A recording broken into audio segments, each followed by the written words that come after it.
Welcome to the CEC Report for October the 18th. I'm Elisa Barwick and with me is CEC leader Craig Isherwood. Welcome, Craig. Yeah, thanks, Elisa. Today's CEC Report: US government shutdown ends, genocidal policies begin. Treasurer Hockey goes off balance, and Nazi economic model is dictating these policies. Now, firstly, all of the Australian media coverage of the US government shutdown has basically been dubbing this, now that it's ended, as a victory for Obama, which is just nonsense. He wanted this because basically he'd been cornered on all of his, not only economic policies, but things such as the Syria war, which he'd basically given the go-ahead for, and then was forced to withdraw at the last moment.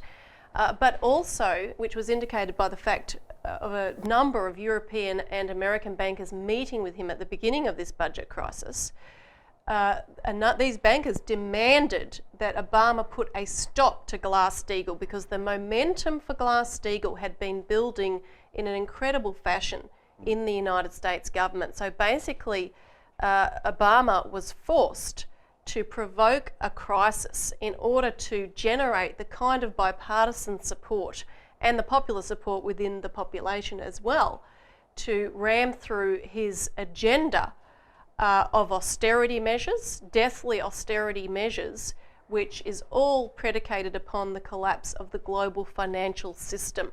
I think you can see the farce, Elisa. We had a briefing this morning from our counterpart in the United States, Jeff Steinberg, who is a lead collaborator of Mr. LaRouche. And he made the point is that you see the resolution of this shutdown was very overwhelming. In other words, Republicans actually had to support it. Well, it was the case that well before this, those same Republicans actually supported, they had the agreement of Obama, this was well known, but what you had was a fight take place by the radical elements, the Tea Party elements of the Republican Party to push their ideological agenda of big government or those sorts of policies. And what this did is actually drive the entire the shutdown process drove this idea of taking the idea off Glass-Steagall, like you've just indicated, because there was, and there still is, there's a huge support for Glass-Steagall, but people get panicked when they get forced into the fact that the government's been shut down for 15 days or so.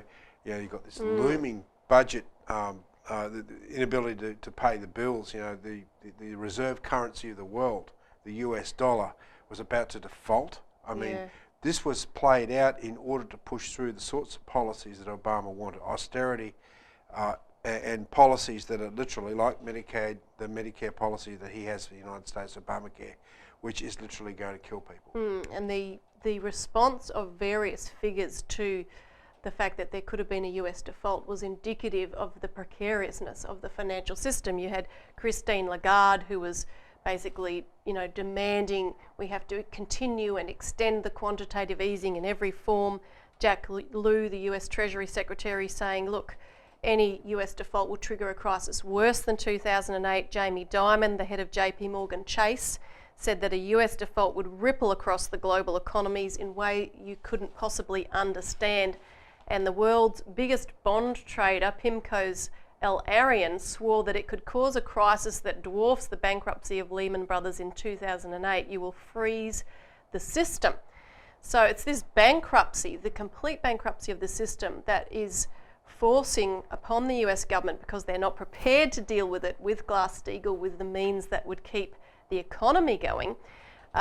They need to slash and cut all of the policies, particularly the social policies to take care of the elderly, Medicare and so forth. Now, one of the policies that's come up in this debate is the so-called sequestration. Now, what that means for people who are unaware is that there was a budget super committee that was set up, which is made up of 8 congressional officials, which were given a super authority to make decisions without having to get it passed through the entire Congress. Their responsibility was to come up with a deal whereby they could make $1 trillion worth of cuts in 10 years, and they had to get that agreed upon by the Congress. Now, if they couldn't do it, what then automatically ensues are $1.2 trillion, so there's a penalty attached, of cuts over 10 years, which would be automatically across the board cuts, 50% to defence, 50% to other social assistance programs. Now, basically over the course of the last year, that sequestration was triggered and has been in effect. The next round of that kicks in on January the 15th, which is why that date's being bandied around. But above and beyond that, Obama is making deals behind the scenes with the Republicans to slash and burn Social Security, which is another thing in itself. And one of the interesting things, when you look at some of the reports coming out of the US, I mean, there's a shocking report that was reported that we got hold of, which is called Patients Mired in Costly Credit from Doctors. It's available on the LPAC website. And the interesting thing is this is now where dentists, right, after they've gone through an assessment, will offer their patients credit cards to pay for medical services. And doctors are doing the same thing because the medical costs, well, under Obamacare, huge proportions of very poor people are no longer able to access medical care or dental care. So consequently, here you have, this is the move towards austerity. I mean, you're talking about people on fixed incomes paying interest of between 23 and 33% on credit cards in order to get basic health care. This is Obamacare. This is the hidden face, the hidden face of who Obama is, and that's why actually we put the LaRouche organisation put a mustache on him, which has just recently cropped up in some funny places. Yeah, no, there was a billboard, an electronic billboard, which you'll see on the screen, which came up with Obama's picture with the mustache and saying "Impeach Obama now." This was in Indiana, and apparently it was forced down post haste, but it's been showing up footage of it and images of it all over the world, actually, in various media. I think this, what this means for Australia here, Elisa, is that this is the model that the Abbott government is going to come into. This is not happening in a vacuum. No. What we've said many times before, the global policy coming from the British top down, the British Empire or the British financial oligarchy top down, as the Queen and Prince Philip have actually said, is population reduction. Reduce the world's population from 7 billion it is down to below 1 billion. And how do you do that? Well, you destroy the capacity of a population to support itself. And all the policies we're seeing under Obama are exactly these policies. Now, if any people out there in our community of Australia think that somehow we are going to be exempt, that the Abbott hockey government are going to exempt us from these sorts of policies, must have rocks in their head. Yeah. Because this is the nature of the policy that's coming down. So you're going to see the same types of policies coming out of this new government, and there's no way around it. Yeah, and there's been discussion already about unchaining fixed incomes such as public sector workers' pays from the CPI, etc. So these are all the things that are already happening in Spain, which are now beginning to be discussed here. And until there's a decision to shut down the bankrupt financial system, because it's only to keep it going that we have to loot the people more and more, we have to cut corners, we have to save money here. It's this, incredible drive that is in effect killing people. Look, it's not a question of financial policy. The financial policies are very clear. It's Glass-Steagall. That means, what does that mean? It means get rid of the speculation. Go back to a fully regulated commercial banking system that's highly regulated, so that you actually can use that banking system to support the physical economy. Everything else is got rid of. It's given back to Wall Street, as we use the term in the United States.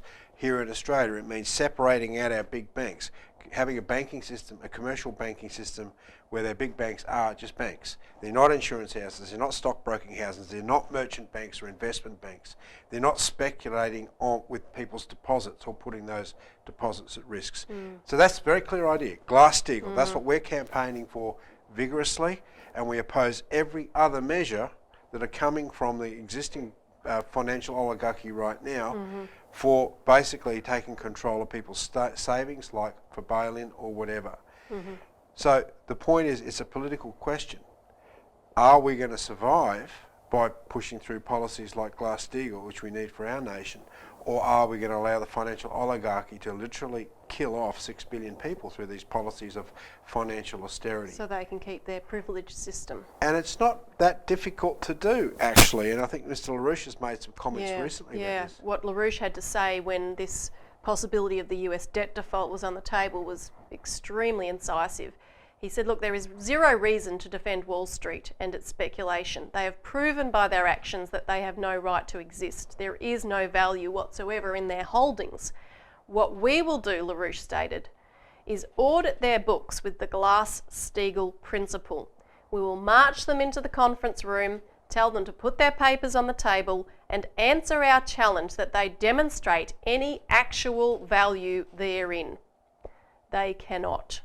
The fact is that they have rotated debts through and through, each time raising the prices and their take. It's all worthless speculation. Where's the real cash? Where's the beef? There is none. And so we will bankrupt Wall Street, LaRouche concluded, because we have to, since their policy means killing off the population, which is something we will not allow. We still have a real physical economy. People are still producing things, although they're getting destroyed more and more. That is real. What you have to do is attach the support to that real part of the economy, which means creating large amounts of credit through a national banking system supported by the Glass-Steagall principle. Once you do that, people will be astonished how quickly you can get rid of this parasite. And that's simply what it is. It's a parasite sitting upon the actual real physical economy.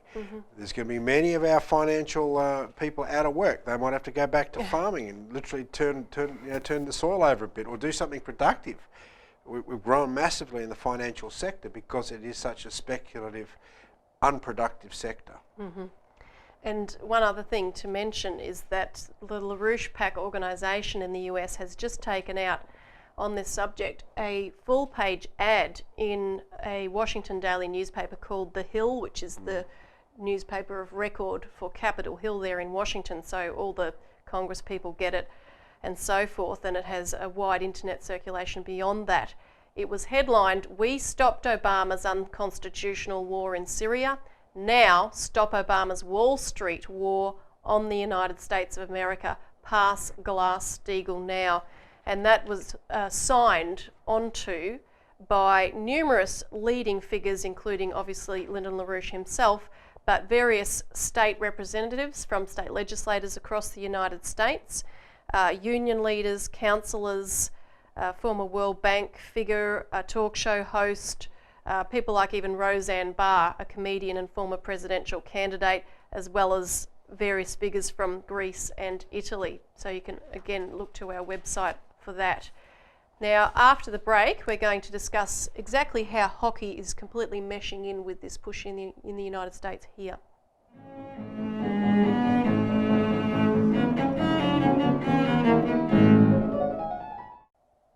Welcome back to the CEC Report. Treasurer hockey goes off balance, or should we say off the reservation maybe.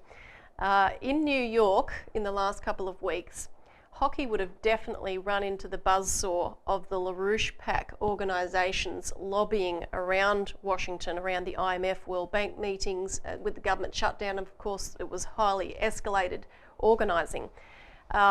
Now, we had a particular intervention at a number of the major IMF press conferences. We had people inside, and one of the things we were able to raise at a number of press conferences, which caused some jaws to drop, were the warnings of Daisuke Kotegawa, a prominent Japanese economist who had just come out with comments saying that a new global collapse could occur in the immediate weeks ahead. This is with or without a US government default, that all the makings are there for this crash to come in the immediate period. We were also able to raise the Chinese push for a new Silk Road and the whole perspective of grand development, which the LaRouche movement has been pushing for many decades. So he couldn't have avoided that. Now, in last week's program, we talked about the fact that Joe Hockey, when he went to the US, was going to make a proposal to take infrastructure spending out of the budget and to fund it separately. But we also pointed out that he does not believe that governments should use national banking to fund infrastructure. He said in 2008 that governments should not be involved in banking. So he's talking, and as he's expressed directly since, he wants to increase the private expenditure into infrastructure. So he's talking about privately funded PPPs, private-public partnerships and the like. What fits into that is that he also spoke to a JP Morgan sponsored lunch while he was in New York. And he also made a comment, Craig, in an online business newsletter interview that he did. He was talking about the US crisis, how we're living beyond our means, all the usual sort of stuff. And he went on to lie that, quote, "We need foreign investment because Australia cannot fund its own needs. It hasn't been able to fund its own needs since 1788, and we have relied on foreign investment since that time to grow our nation." So this guy's just revealing more and more of his axioms. Well, I think also, look, it's just a complete lie, as you say. The fact is that we have actually funded massive infrastructure development when it matters. And this is a real lie because if you go back into history, and I don't know how much history Joe Hockey knows, I don't think very much at all. From 1929 to 1938, we went through the Depression, which was completely unnecessary. And I have a presentation on the website exactly how this was done. Now, the point is that from 1938 onwards, under the influence of Curtin and Chifley, they used the Commonwealth Bank to create huge amounts of credit in order to fund the war effort, to develop our manufacturing sectors, to develop infrastructure for us to actually survive the war. So we have done this. We didn't need it wasn't foreign investment to have, so we actually created the credit using the Commonwealth Bank. And I think you can see, Elisa, there's this graph here. For example, in 1942 alone, Commonwealth Bank created $59 million. In 1943, $173 million. 1944, 77 million, and 1945, 68 millions. Yet, for the entire 10-year period before that, under the Conservative government, i.e. the early Liberal government, it only created £5 million, right, for actual development. So we've done this. Now, this is a matter of historical record. It can be done again. You just have to get rid of the speculators. So Joe Hockey lied back in 2007 as well, remember, when he talked about the fact that there wasn't going to be a global financial crisis. This was when his wife was demanding that they sell everything. Yeah.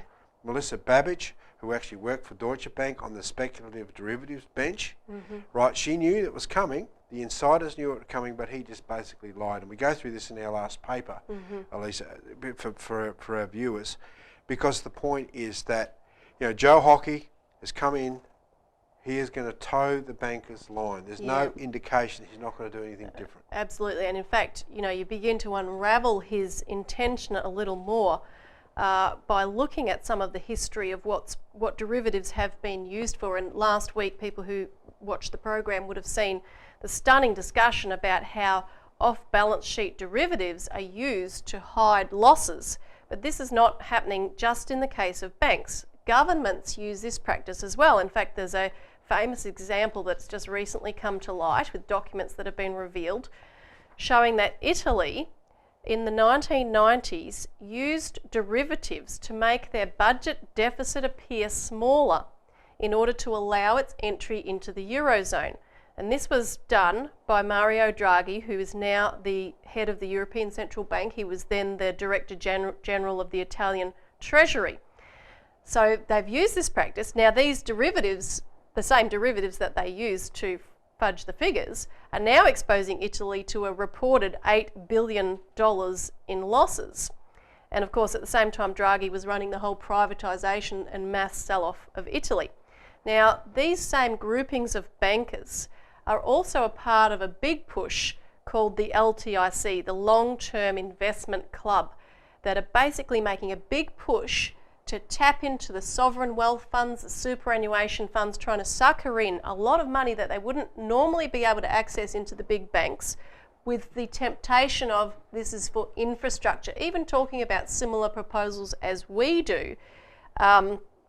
But of course, under the current system, it will not happen with the global crash coming down, with all the deregulated policies, with the green policies. So it really is just another means of looting. Now, that's all we've got time for, unfortunately, but when we come back, we'll talk about what is dictating these economic policies.